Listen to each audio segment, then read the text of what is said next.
insight from. And this title slide gives you a sense of the kinds of topics I will cover. And for some of you, I would imagine that those logos and little icons are familiar, but for others of you, they're not. My goal is that by the end of the talk, future. Okay, so this is the so-called riveting sequel. All right, what happened? What happened was our same troublemaking friends, okay, including Josh Peak here, who I hope is watching, okay, attended this meeting called Dot Astronomy. So Dot Astronomy 5 was here in September, and some of you in the audience were there. That is a meeting of people who are interested in using online tools and the online environment to advance astronomy research and education. And it was started by our friends at the Zooniverse, but it has spread worldwide. And so, again, our group was lucky enough to host it at the Microsoft Research Headquarters last fall. And all of these people and many others were in attendance. And they got to talking about what would happen if you combined a bunch of the tools that are described here. And how would that affect the future of what people could publish, to go way beyond just having a 3D interactive PDF. And before I tell you the rest of that story, I have to tell you a little bit more about the software involved. And the most important thing, other than that computers are not as good at people at recognizing patterns, that I want to stress today is the value of what I'll call linked view data visualization. And what that means is when you have a graph and a graphic, a map, a chart, a diagram, anything, and you have one open and another one and another one and another one, and the same data are portrayed in all of these, if you'd like to actually select some subset of the data or some phenomenon in one that should be transferable to the others, you want to visually be able to see that instantly. And I'm going to show you some examples of the value of that. And then I'll explain how that leads to this new software called Glue. So let me just play this early video made by Astronomers often visualize 3D images by looking at individual 2D slices through the cube, as is shown here. Unfortunately, these 2D slices provide a limited context for three-dimensional hierarchical structures inside these images. An alternative approach is to provide multiple views of the same dataset such that interaction with any particular view affects the appearance of other views. For example, this plot shows the same data depicted as a tree diagram. Individual lines in this diagram correspond to structures in the image, and by highlighting subsets of this diagram, I can get a sense of their spatial location in the cube by looking at the slice view. Furthermore, by selecting multiple nested structures in the dendrogram, I can get a quick overview of nested structures inside the data. So this is the same kind of 2D slice movie that I showed you before. But there's more. Another way to visualize this data is this scatter plot, which shows on the x-axis the intensity of each structure and on the y-axis the area of that structure projected onto the sky. Again, I can select a subset of this graph and have the points that are selected here update in real time on the other views.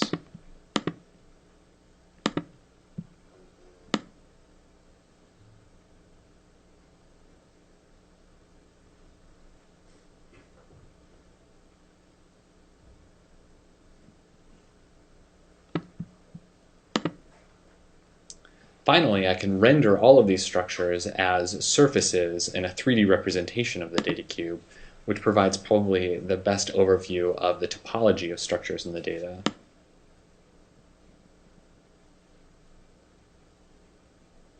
By interacting with multiple views in concert, you get a better sense of the structures in the data that any individual view can't provide.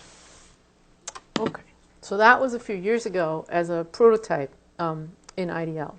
And I'll come to the present in just a minute. But let me explain that many of you know who John Tukey is because he invented the fast Fourier transform. Okay, but John Tukey was a great statistician who was tremendously interested in data visualization, and in particular this kind of so-called linked view data visualization. And in the 1970s, when he started working on this, the kind of live interaction that you just saw, even with just point-based ASCII data, was not possible with modern computers. And actually, there's a great video of him and his custom-made device with 47 buttons to be able to rotate data in various directions, because you realize the mouse had not been invented in 1977 when he started working on this. Anyway, stories aside, what I'm talking about is you just saw an example of what happens if you have some 3D data, a 2D view of the same data, some kind of data abstraction like those trees that you saw, and some kind of statistical measurements like you saw in the XY plot in the previous demo. What you want is to be able to live select and segment the data based on what you see. And of course you want to be able to also extract whatever it is that you do, and you want to combine these visual selections with perhaps algorithmic selections. And so systems to do that are not many, okay? But there is one way to do it now, and I'm curious, how many of you have ever run a suite of programs like Aladdin, Worldwide Telescope, and TopCat together, connected by something called SAMP? It's going to be like 2 people. Yeah, okay. 3 people, okay. And the problem is that this kind of thing is possible now, and if you really know what you're doing and you're dedicated, you can do amazing things. Now I'm curious, how many people have ever used just TopCat on its own? That's about 8 people. You should all go home and use TopCat. Okay? So TopCat is an amazing catalog manipulation tool that for point-based data you can do this kind of interactive selection, and you can do all kinds of fancy cross-matching. But what's important is that these software programs can talk to each other. Remember I talked about mashups? So SAMP is like a little connector that lets these programs talk to each other. And if you are playing with a catalog in one tool and then you want to see what it looks like in images on another tool, you can just do that as a live update. But most people don't know that you can do it. And while it's not very hard to do it, there's a learning curve associated with trying to use it. So here I'm going to show you a new Glue is designed to make it easy to compare related data sets in a research project to uncover. I'm going to show you this new program in a minute, and Chris is going to talk to us again in a narration.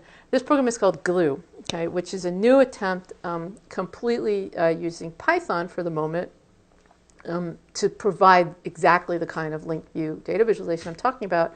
But in addition to just the visualization aspects of it, the reason it's called Glue, to get back to the wide data point, is that you can actually import many data sets at once without munging them into one giant file and tell the program what the shared attributes, for example, coordinates are within the different data sets, okay, and have those all interact with each other.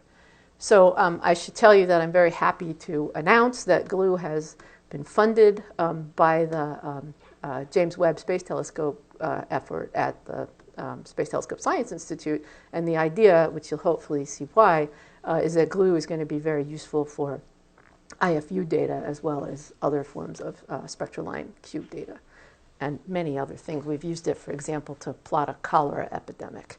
But let me show you this astronomical example from Chris.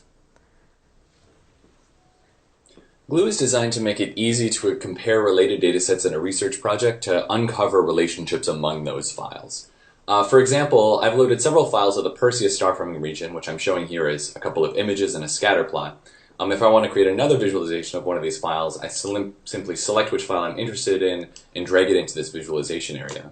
I can choose what kind of visualization I want. Here I'm going to select a scatter plot. And once the plot exists, I can customize it. For example, I'm interested in comparing the IRAS-derived column density to the total emission in 13CO along each line of sight. After I have these visualizations, Glue allows me to drill down into my data sets by highlighting interesting subsets of these plots and seeing those selections propagated across all the visualizations. For example, there's generally a correlation among these two quantities here along this line, but there's also a cloud of outliers that I'm interested in over here that have relatively bright IRAS values and relatively faint CO values. If I select these points in this plot, I can see that selection propagated to all the other plots. And interestingly, I see that these points are not distributed uniformly over the image, but they're tightly correlated in kind of an arc in this image. This image is showing in green column density derived from IRAS, and in blue the temperature derived from IRAS. And I can see that these selected red points correlate pretty well with this shell of high column density material. If I blink this on and off, you can see that it lines up pretty well. You can also see that this shell is surrounding a relatively low density, high temperature region. This is actually a cavity cleared by a young star, and it's heating up its interior. And we can also see that if we look down here at this comparison between extinction derived from 2MASS and extinction derived from 13CO, that these points are also outliers in this plot. In particular, the 13CO seems to be underestimating column density in this region compared to the 2MASS data. This is actually a 13CO data cube, and I can slide through the different velocities of 13CO emission to see if this feature lines up with anything morphologically in 13CO. And I see it really doesn't. This isn't a feature that is traceable by 13CO. It really is an IRAS column density feature. So just for reference, this, as far as we know, is the only linked view data visualization tool that currently works that includes image and cube capability. Okay. So now I've almost told you enough to finish this story. Okay. I haven't told you what Authoria is. So Authoria is an online publishing platform that was developed here largely by Alberto Pepe, who was our postdoc in the Seamless Astronomy group until a few weeks ago when he became an entrepreneur trying to interest you in Authoria. But now let me show you how all of this fits together. And I'm going to rely on another movie here at this point made by Josh Peak, but I should point out that what I'm about to show you is a collaboration among principally the people that you see here that combines GLUE, D3PO, which you will hear about in this video, and Authoria. And remember what I said about mashups. Remember what I said about tools seamlessly connecting to each other.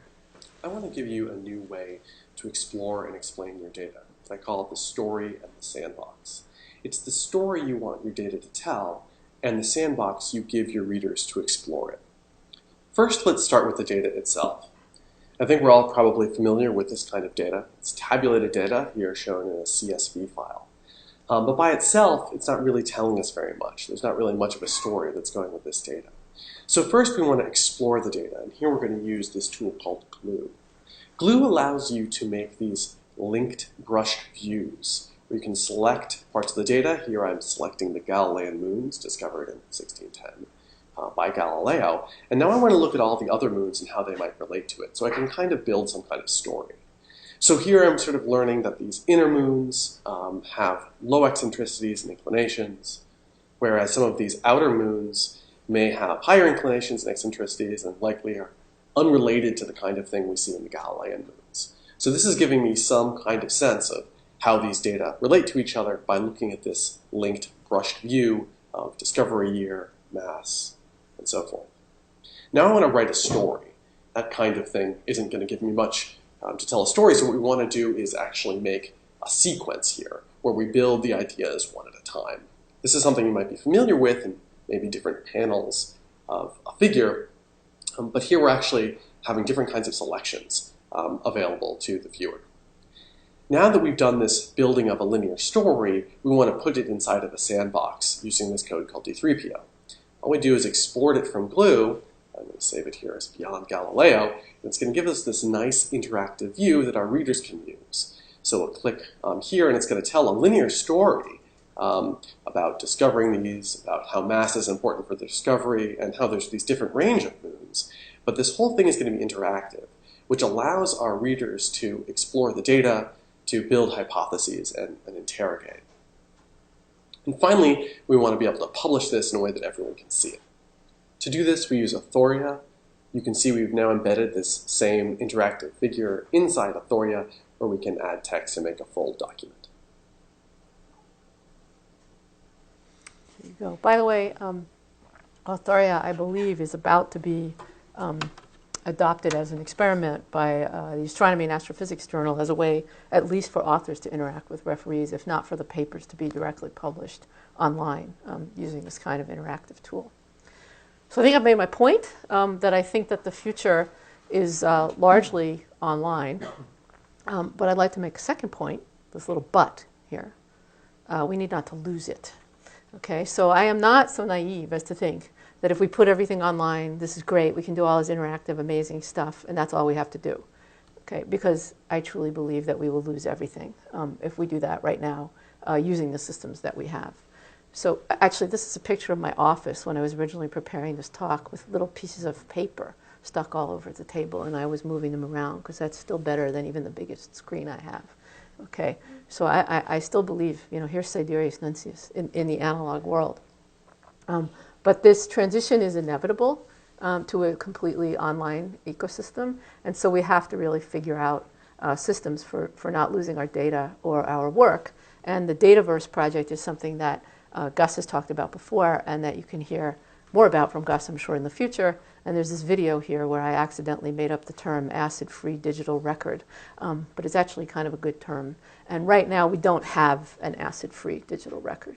So these are wonderful tools, but you should use them in conjunction with analog tools that can preserve what you do. But meanwhile, the more 3D data that we have, the less these analog tools are going to help us. And so, for example, ALMA data is inherently 3D. There have been some wonderful visualizations in another program called YT of ALMA data. And I already mentioned that GLUE is a very big part of the software ecosystem for understanding the future IFU data from JWST. Okay, so a little bit more about the future. Part of it is that there are new devices and new ways to interact with your data that don't involve a mouse and a cursor. And what you see right here is a very famous person who I shall not name, but standing in our visualization lab across the street using a worldwide telescope with her hands. Okay? And that's because some of you have seen that we have a Kinect set up over there, and you can navigate the universe with your body. Now, that's nice, but it would be even better if you see down here, you see some medical visualization data in someone's hand. And what you'd like is to be able to manipulate 3D data. Okay? There is no 3D selection. There is no 3D mouse. You always go like this when you talk about 3D data, but there's basically nothing that can track your hand with high enough resolution yet for you to be able to use your hand to interact with 3D data. But that's coming soon, and you'll notice the logo down here says Leap Motion, which is a device you can actually buy, but it's not really high enough resolution yet to be able to manipulate data. Now, we're very interested in medical data, and I want to use one more example just to show you one more time that visualization is really beyond just picking the right color so that it looks well, or picking the right dimensionality so that you can make your data look nice. It's really about understanding what's going on. And so I'm going to give you a one-slide summary of what is a really brilliant paper by Michelle Borkin, who's a graduate student who works with Hans-Peter Pfister in the engineering school here, and me, and who's giving a job talk at Wellesley right this moment. I hope she gets the job. Anyway, this is a one-slide summary of a very important paper that she wrote about the effects of dimensionality and color on medical visualization. So this is some arteries in a real person's heart. This is a model of data from medical imaging. And the color code here is showing you basically places where it's dangerous in terms of what they do is they model the blood flow inside of this actual system of arteries, and places where the blood is having trouble flowing are shown in red. That's a vast oversimplification of what this is, but that's good enough for now. Okay? And what a medical professional would be doing is looking for those bad regions. And shown this way, which was the way that they were showing the data before Michelle came into the project, the people, since you know the ground truth, because you can simulate this, there's 39% accuracy in recovering the bad regions, and it takes 10.2 seconds per region to find them. So Michelle came in and said, well, there's this problem with occlusion, which is where the 3D is blocking the data behind it. So what if we just unwrapped the outside of those arteries and made these 2D plots? Well, then it would look like this.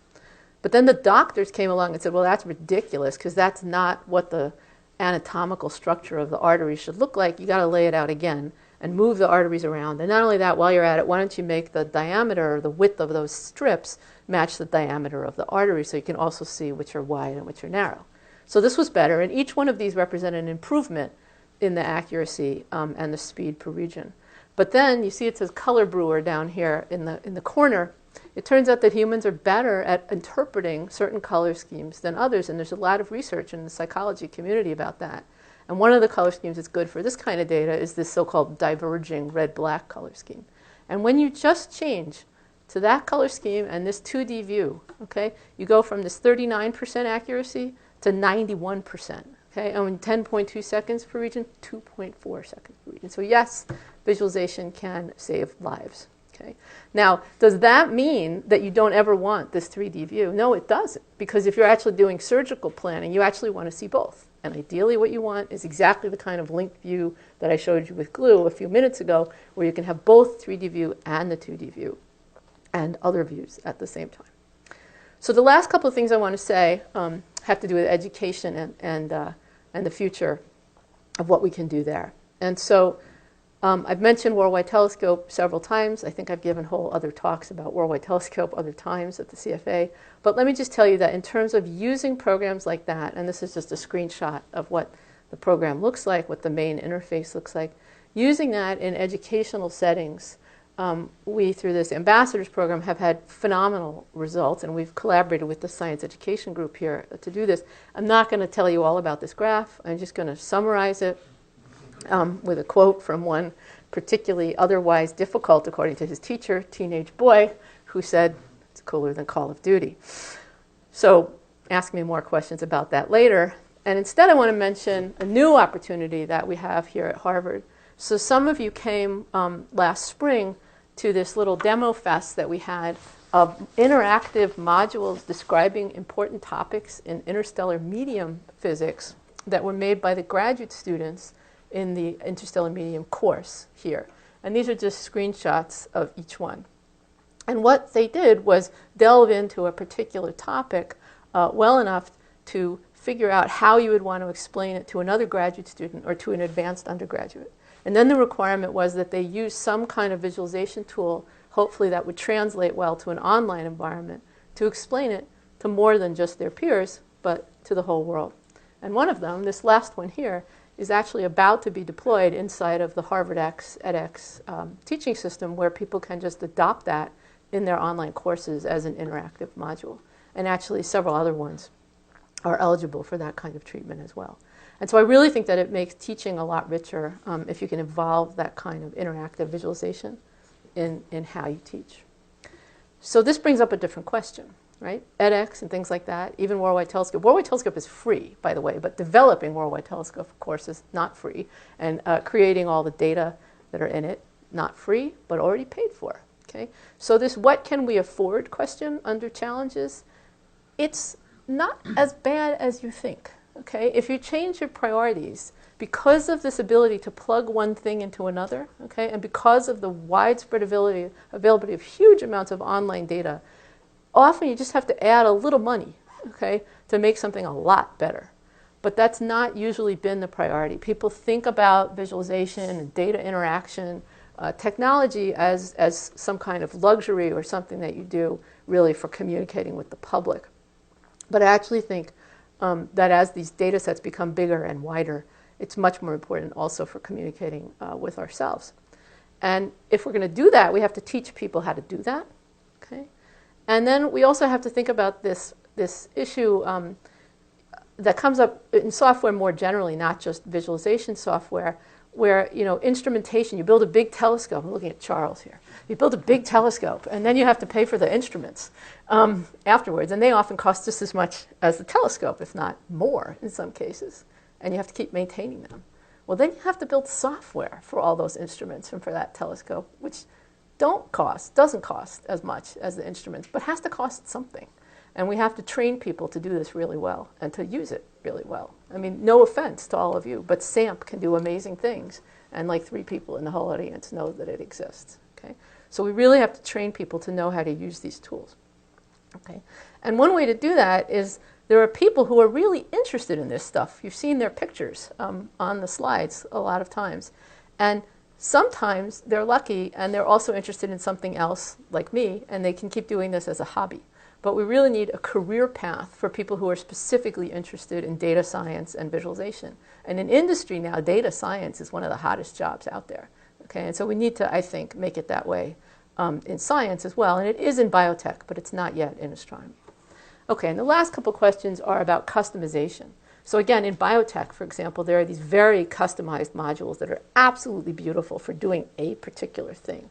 But we in astronomy often want a very flexible environment, and we do different things. And so there's a hard question to think about how much we want generic tools versus very specific tools that do one thing. And then how do we preserve these tools to use them in the future? Hopefully the answer is you make them open source and you have enough people working on them that they migrate constantly. And then there's a sort of a political question. You notice I haven't mentioned the virtual observatory. The virtual observatory has been extremely essential for making the infrastructure that makes a lot of this possible Okay? I think that they maybe went a little bit too far in trying to sort of orchestrate everything and make all of the tools themselves and not embrace the community effort enough. And I think now we've gone too far in pushing the kind of infrastructure off to the side and just Wild West making all of these tools.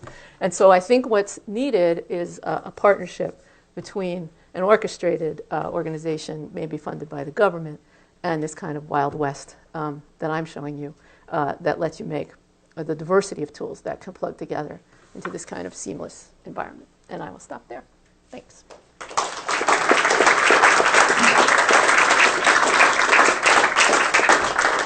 Great.